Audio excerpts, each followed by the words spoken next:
In the heart of Zambia's brutal dry season, water no longer means life, it marks the beginning of death. The last muddy pools lure in the thirsty, and those who wait.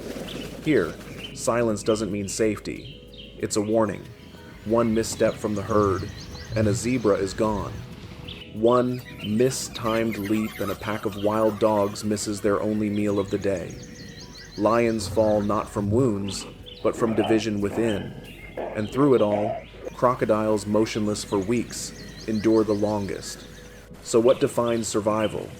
Is it strength, speed, or simply the patience to wait for the perfect moment? Out here, no answer comes free. Every choice demands a cost, and often, it's a life. Welcome to wild Zambia, where the hunt begins, in silence, under nature's harshest trial.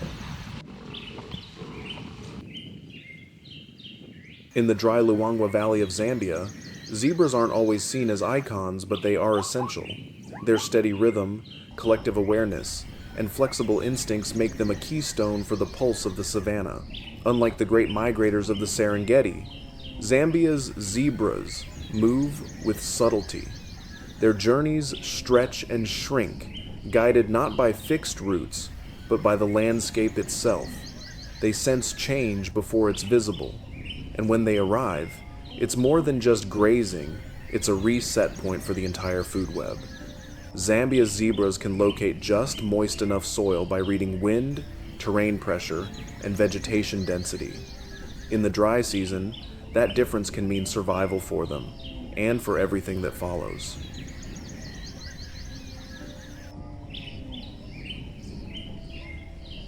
Zebra society is not random. It's a survival design refined over millions of years. A typical herd is led by an older female not to give commands, but because she remembers the safest paths. Behind her, adult zebras rotate guard duty and keep the group in sync. The young stay in the center, not out of protection, but because the geometry of safety places them there. Every reaction travels through movement.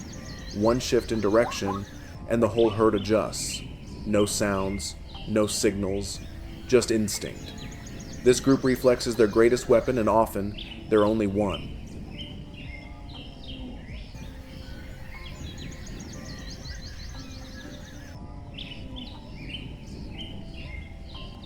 In Zambia's ambush-prone terrain, where lions, hyenas, and wild dogs use divide-and-conquer tactics, sticking together is the only real defense. Zebras don't fight back, but by making the hunt longer, harder, and riskier, they protect the group. A silent form of resistance, but it works.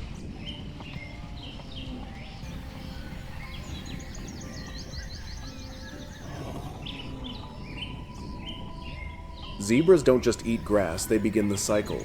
With strong teeth built for coarse, dry stalks, they clear the way for impalas, pukus, and kudas who rely on the tender shoots beneath. Their grazing reshapes the field, their dung recharges the soil, they turn over the grassland. Zebras often gather near water's edge where predators wait. Wild dogs and hyenas follow the scent of dung or body odor. Lions stalk the dry creeks, waiting for a zebra to kneel for a drink.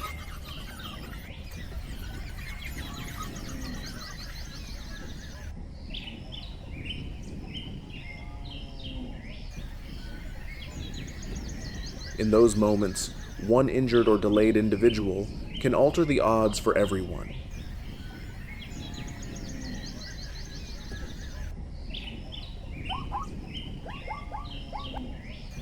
Zebras can't fight the elements, but they adapt through spacing, awareness, and constant readiness.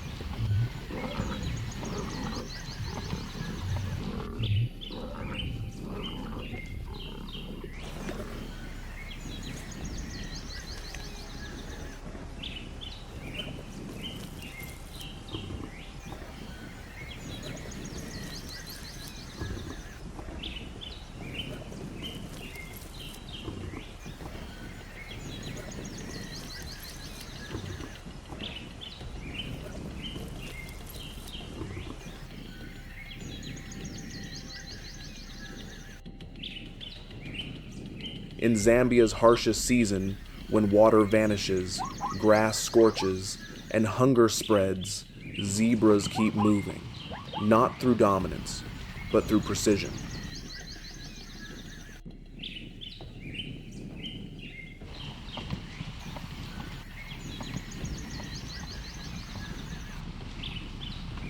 They aren't the rulers of the ecosystem. They are its rhythm. When a herd of zebras appears, water is used, grass is grazed, predators stir, and others adjust their place. A complex world driven by a simple rule: move at the right time, or be left behind.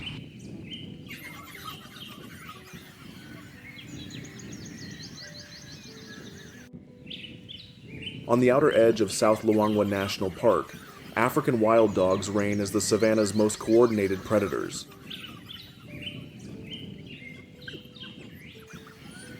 Their hunts begin not with a chase, but with a ritual: face-licking, head-nudging, moving in tight circles. It's more than instinct. It's a way to re-establish connection, resetting the pack's unity before the most critical task of the day.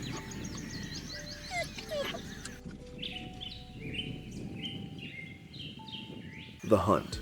Unlike solitary hunters like leopards or ambush specialists like lions, wild dogs rely on speed and formation. They don't waste time hiding in tall grass. Their tactic is to strike fast, run the prey to exhaustion, and finish with deadly precision.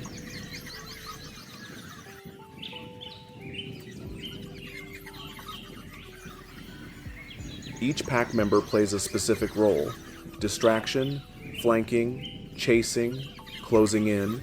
No barks, no howls, just movement. Ears tilt, tails flick, a nip to the shoulder.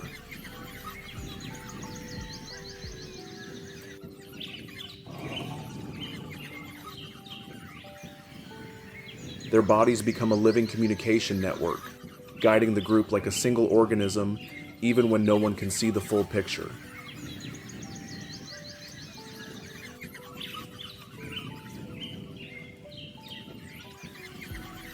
In Zambia, the remaining wild dog packs don't enjoy the wide-open spaces of the Serengeti.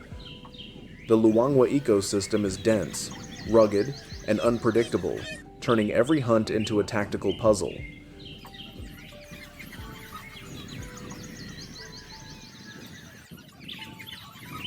Their main target is the impala, a fast antelope with poor defenses once separated from the herd.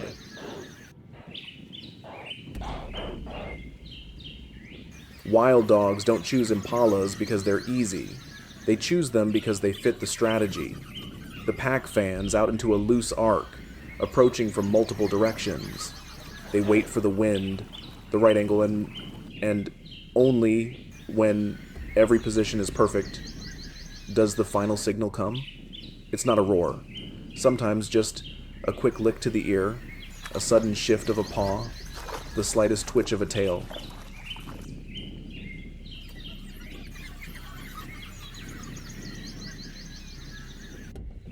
Then, like a trigger, the whole pack explodes into motion.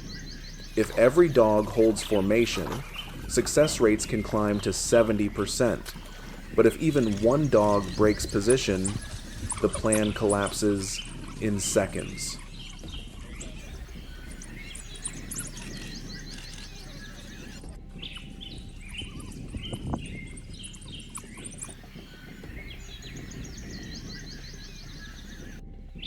One of the most remarkable traits of African wild dogs is this: they don't punish mistakes. If a young pup veers off and ruins the hunt, the pack doesn't exile it. They stop, accept the failure, and regroup. The adults respond with licks and nuzzles, reassuring, rebuilding trust. Their near-perfect coordination doesn't come from flawless instinct, but from constant repetition, adjustment, and learning.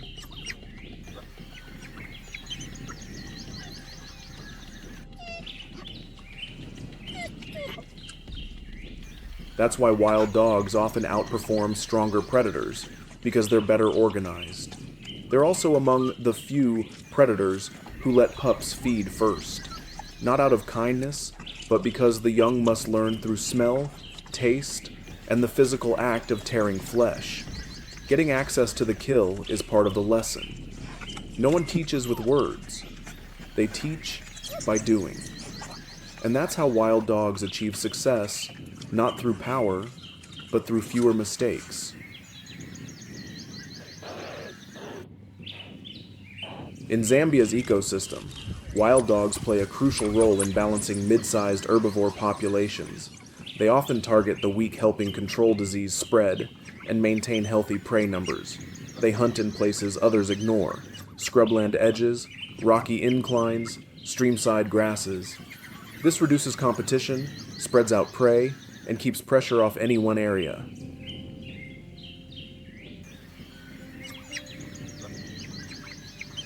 But today, their greatest threat isn't lions, it's humans. As villages expand, forests are cut, and roads fragment the land. Wild dogs lose their corridors. Lose a leader or a key scout, and the pack can unravel. They can't survive alone. And in a shrinking world, even one mistake can be fatal for the entire group. That's why perfection is no longer just a strength, it's a necessity. Wild dogs fill a vital niche between the lion, the open-range ruler, and the leopard, the master of cover. To lose them is to lose the most efficient, adaptive, and sustainable control mechanism in the predator chain. Not just the fall of a species, but the collapse of balance itself.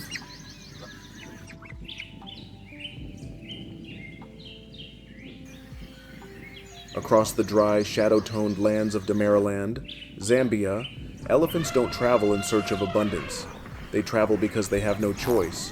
When migration corridors are severed, when trees are torched, and water vanishes faster than memory can keep pace, every step becomes an act of resistance against forgetting.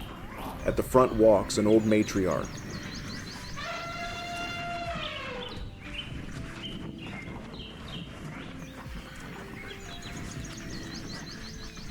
She no longer bears calves, but her role is irreplaceable. She navigates. Elephants don't just remember routes. They remember watering holes.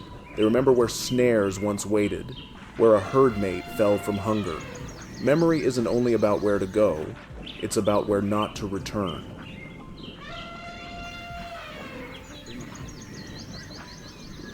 In Zambia's fractured ecosystems, memory is a survival strategy.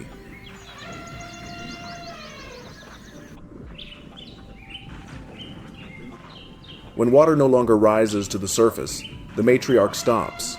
She scrapes the earth with her foot, moves rocks, tests the air with her trunk. If there's a trace of moisture, the herd pauses. If not, they move on tired, uncertain, but without hesitation.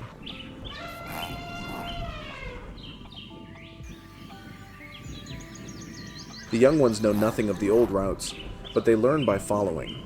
Elephants don't pass knowledge with words like primates do. They teach through repetition where to walk, how to find water, how to avoid wire traps.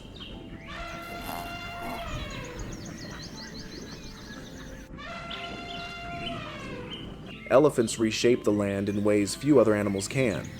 They clear forest trails, dig for underground water, and trample weeds that block pathways. Others follow in their wake: antelopes, warthogs, even birds relying on the access elephants create.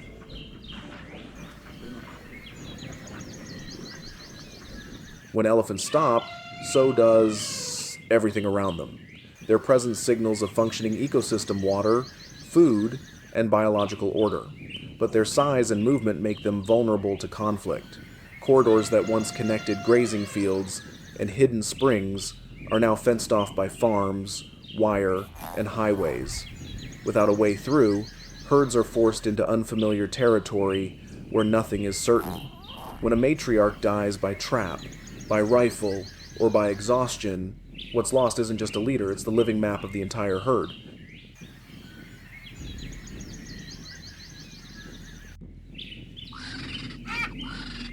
In Zambia, conservationists have fitted GPS trackers to certain individuals. The data reveals one truth: elephants don't wander aimlessly. They move in deliberate cycles, returning to the right place at the right time unless something blocks the way. Restoring migration corridors isn't just about movement, it's about memory. Elephant survival isn't built on avoiding risk altogether. It's about recognizing risk and adapting. They don't resist fire, but they know how to walk around it. They don't fight humans, but they learn to evade traps. They're not fast runners, but they know when to wait for water.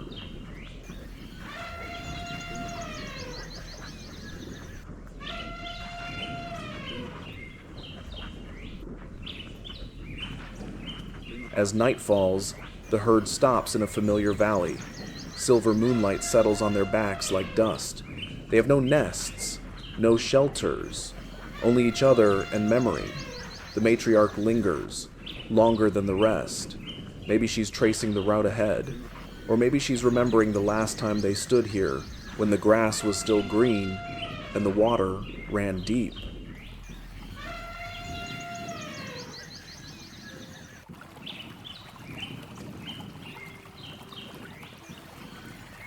Along the transition zone between floodplains and riverine thickets near the Zambezi, lions face a different kind of battleground. Here, space is tight, visibility is poor. The terrain broken, brushy, and ever-changing punishes even the smallest misstep. No more long-distance chases across open plains. In this place, hunting means stalking, blocking, and closing in within arm's reach, under the cover of leaves and silence. A typical pride here has 5 to 8 members, mostly lionesses. The real hunters. Males appear only during mating or takeover periods.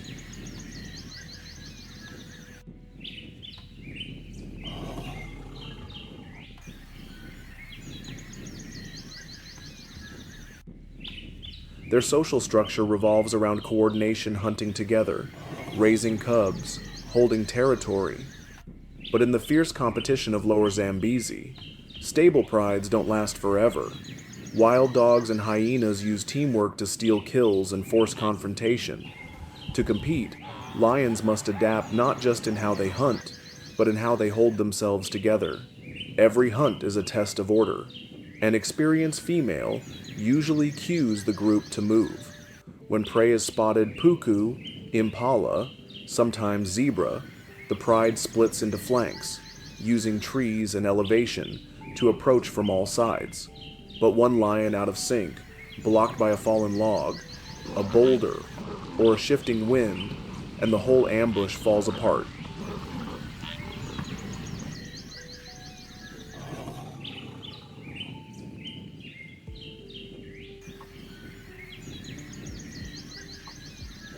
Unlike wild dogs, lions can't reset mid-chase. They can't run for miles. They only get one chance. And if the prey sees them a few seconds too early, that chance is gone.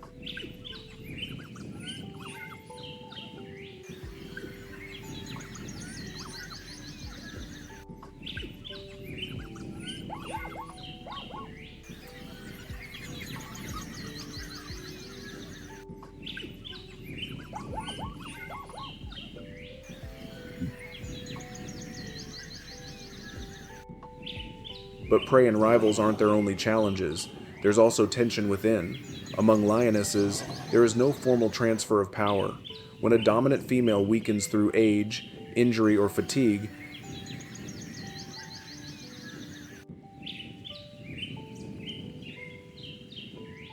younger females begin taking her place. They lead movement, they make the hunting calls, and they arrive at the carcass first. The change isn't violent, it's quiet, deliberate. The older lioness is left behind without a fight, but with no mistake about what's happening. The cubs sense it. They hesitate, torn between following their mother or the stronger, newer leader. In these moments of uncertainty, the group moves slower, hunts less effectively. They can go without food for a few days, but beyond 3 or 4, strength fades fast.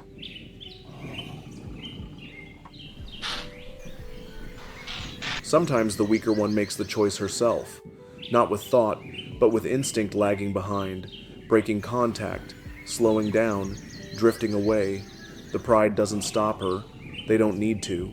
Because out here, survival matters more than sympathy. Keeping a lioness who can't keep up could risk them all.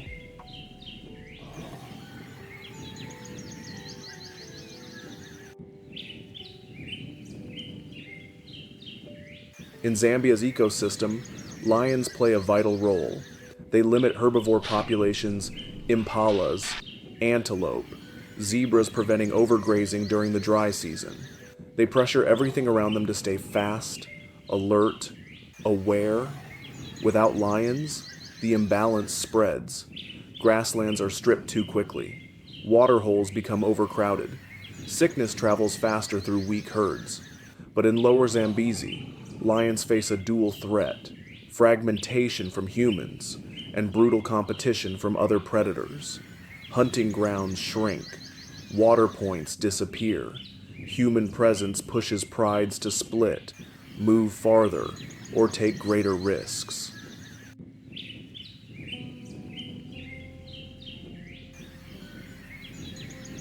As dusk settles over the Zambezi, the hunt is over. No roars, no dust, just still bodies resting in tall grass, surrounded by insects, and the hush of dry trees. No one knows if they'll be together tomorrow.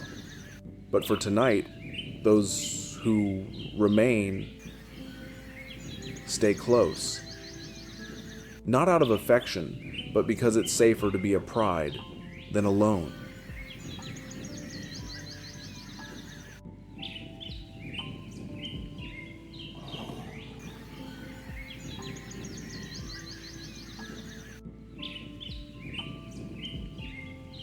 Midway through the dry season in the Luangwa Valley, the ground no longer feels like earth. It's a cracked shell, crumbling under the weight of heat and thirst. The mighty river that surged in March has receded to scattered muddy basins, dark punctures on the body of a parched land. But beneath the murky water, something remains. A pair of eyes breaks the surface. Still, stone-like, a Nile crocodile, one of the last holdouts in this fading pool. No hunting, no swimming, just waiting. Unlike most predators in this region, crocodiles don't need to hunt daily to survive. They don't burn energy in pursuit. Their survival lies in stillness and patience beyond anything land-dwelling vertebrates can manage.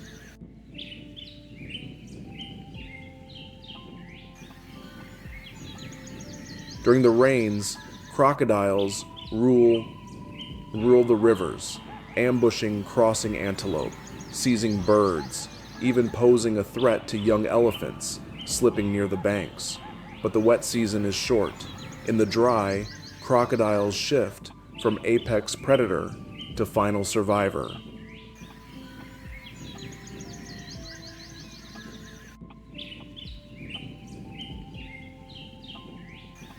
This crocodile hasn't eaten in weeks.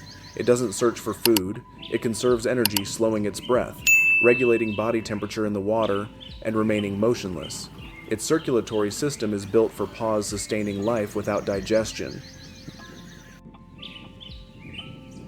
Nearby, a lechu antelope floats bloated in the water. No bite marks. No signs of struggle. Maybe it collapsed from thirst. Maybe it sank in soft mud and couldn't escape. Either way, its death becomes an opportunity. Crocodiles don't need to kill. They just need to know when to feed. This is their adaptation when all other resources are gone. No hunt, no blood, yet a meal. Crocodiles are more than just predators. They're nature's sanitation system. By consuming carcasses, especially those submerged or decaying in water, they prevent bacteria from spreading through the last remaining pools. Because of them, these isolated basins remain marginally safe for antelope, wading birds.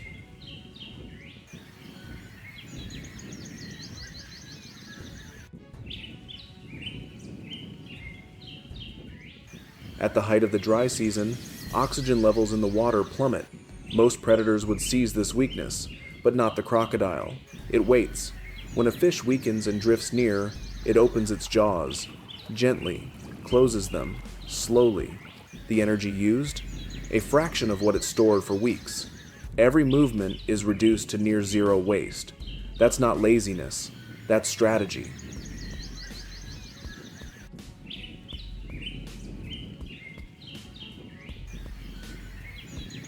As dusk creeps across the basin, the world grows still. No wind, no bird song, only silence. Then, water breaks. A small antelope approaches, separated from its herd. Its eyes dart, head bows low. Its breath quickens, mingling with the heat that rises off the mud. It sees nothing, because maybe there is nothing, except the water is a bit too still, a bit too deep. One ripple, one swirl, then silence again. No scream, no sign, only a soft scatter of bubbles, rising, vanishing.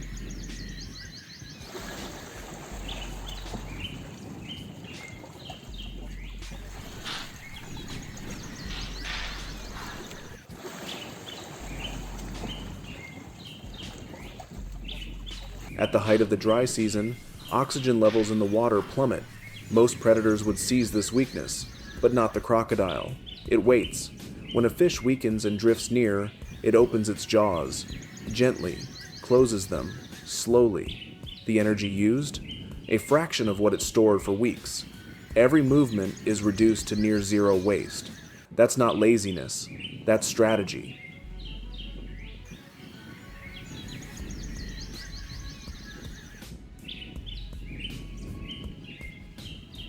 It's early morning on the dry grasslands of southern Kafue National Park. On the brittle, sunburnt earth, a creature weighing nearly 2,000 pounds is on the move.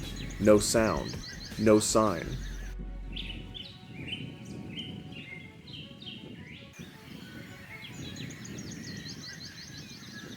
Barely a trace. A mature black rhino, one of the last of its kind in Zambia, walks along the edge of the wilderness, blending into the landscape like a shadow.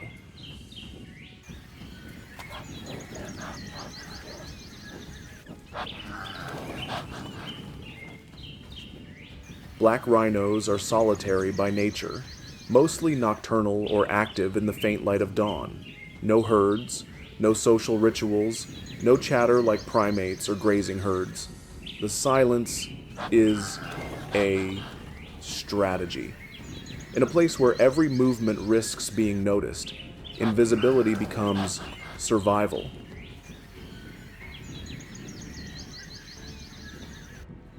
They follow their own trails, paths etched from past journeys. They remember where shrubs grow, where water once pooled, where ambush might wait. They may go unseen, but each one holds a living archive of terrain, threat, and opportunity.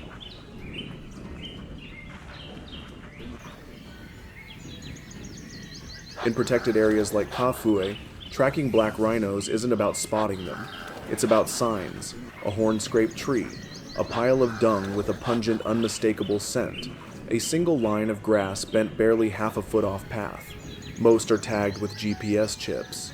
But when the signal drops, the search begins again, and the rangers rely on the most primitive clues. Unlike elephants, who leave footprints the size of dinner plates, a rhino can pass through without breaking a single blade of grass. Black rhinos shape their ecosystem in ways few notice. As they push through low scrub, their sheer mass bends and breaks the brush-opening trails for antelope, warthogs, and even young elephants. Their paths unlock access to water, to grazing, to movement. And when they rub their horns on trunks, they unintentionally trim back fast-spreading shrubs. This prevents thickets from choking the grasslands, keeping space open for smaller grazers to thrive. When a rhino vanishes, it's not just the loss of one animal. It breaks a chain of effects rippling across species and space.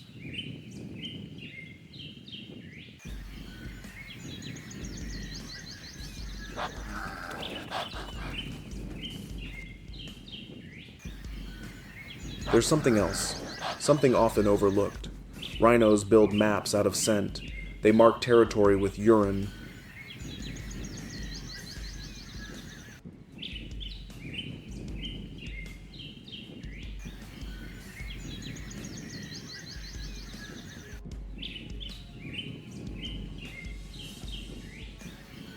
dung, and the glands near their feet, creating an invisible guide for others to follow or avoid.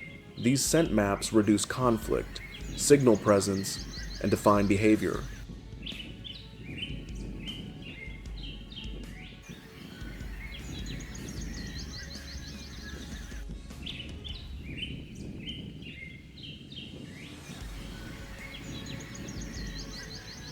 But when a rhino is poached or disappears, those maps vanish too, and quiet chaos follows.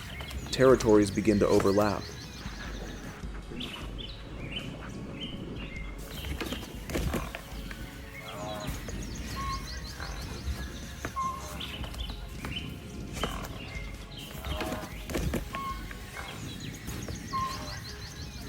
Species change their movement patterns.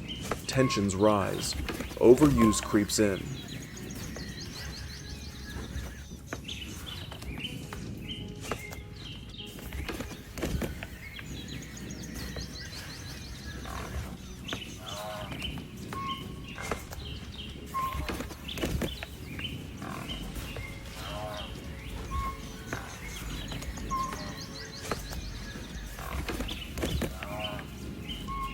Rhinos don't charge without reason, but when they do, it's with terrifying force. A black rhino's horn can pierce a small tree. Short bursts, massive power.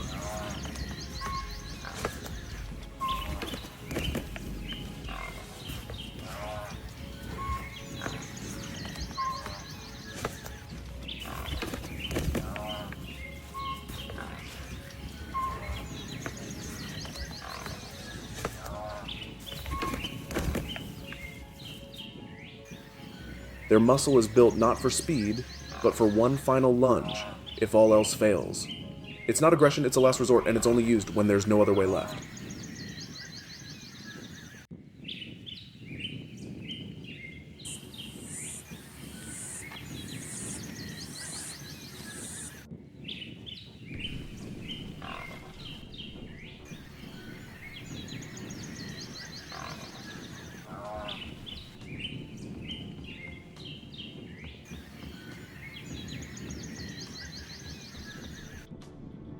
As the last light sinks below the Luangwa horizon, the Zambian savanna doesn't fall asleep.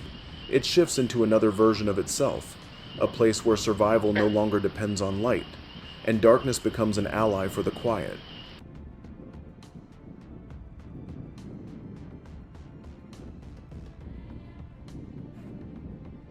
A barn owl takes flight silent, its feathers engineered to mute the sound of air itself. Beneath the grass, a field mouse stirs. The owl hears it, not sees, not waits, just strikes fast, clean, and final. For the owl, every night is a mission, and mistakes are not allowed to repeat.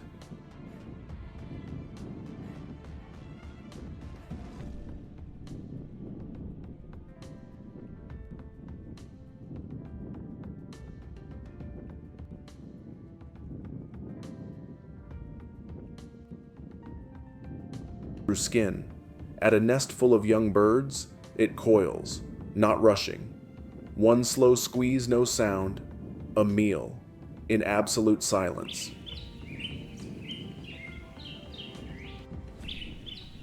Out on the grassland edge, the brown hyena begins its rounds. Unlike its louder spotted cousin, it doesn't laugh. It doesn't call. It vanishes in plain sight.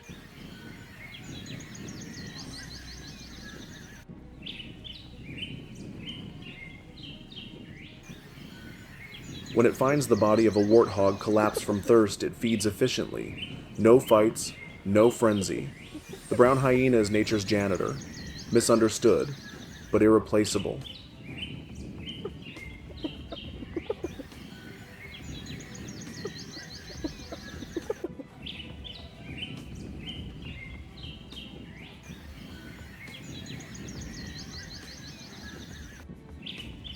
Up in the trees, the serval begins its hunt.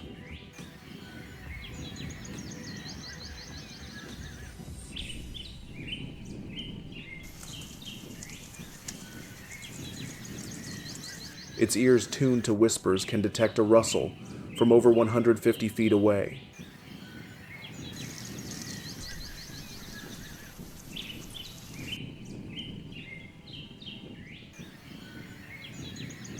A twitch, a squeak.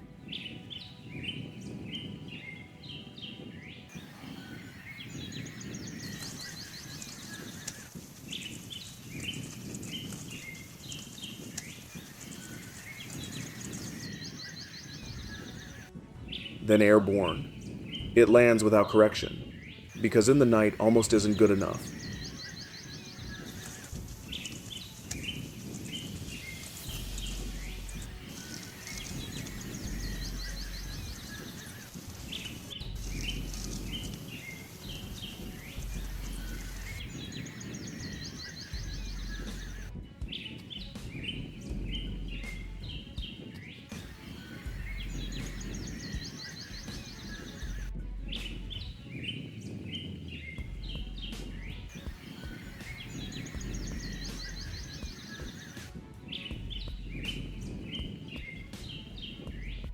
Not far off, a genet slips through the canopy, no prints, no noise.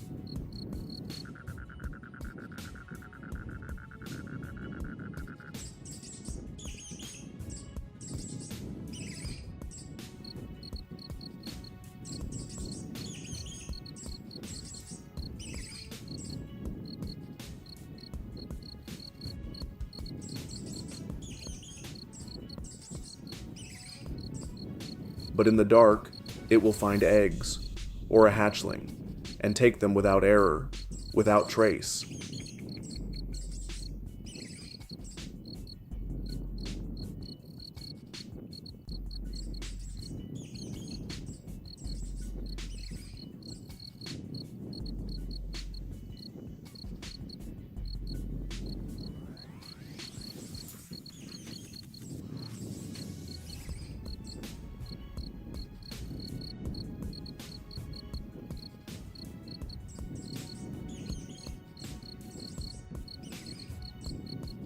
In the lowland marshes, a night heron hasn't moved in nearly 30 minutes, not from fatigue, from focus.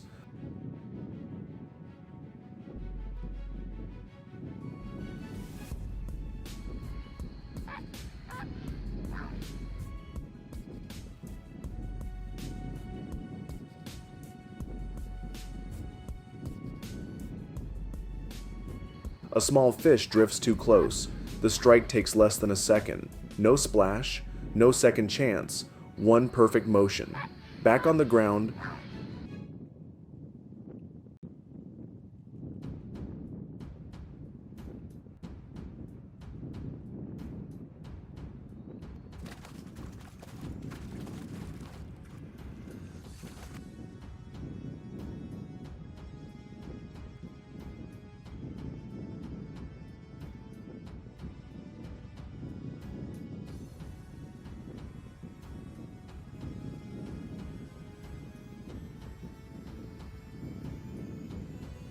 A banded mongoose scans the sand, turning pebbles, checking crevices, looking for scorpions, baby snakes.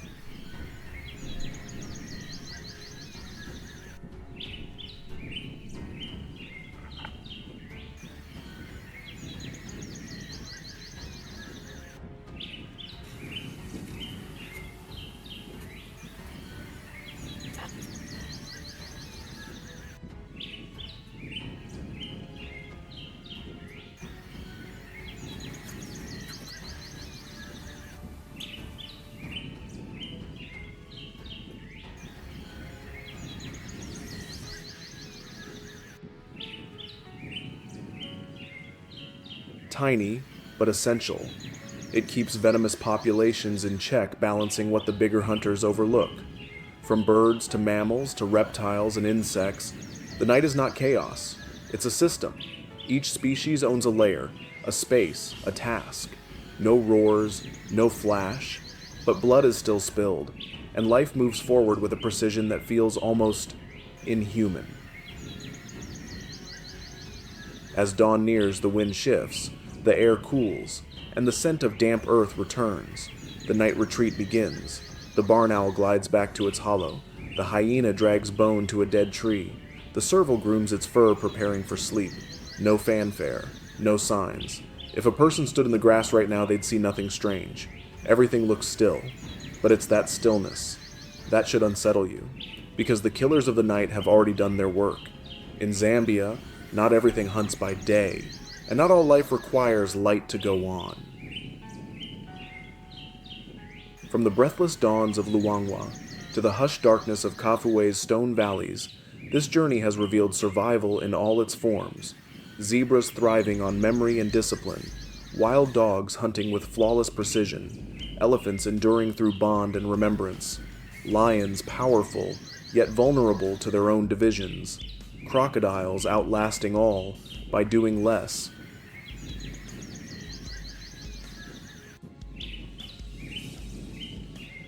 Rhinos, quiet sentinels, shaping the land without a sound.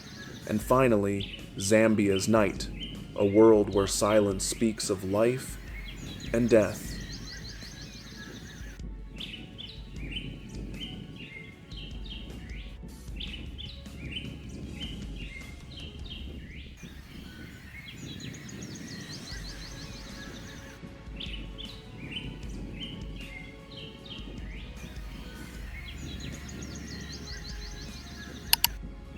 Wild Zambia isn't forged in dramatic chases, but in the fragile connections between strength and weakness, predator and prey, light and shadow.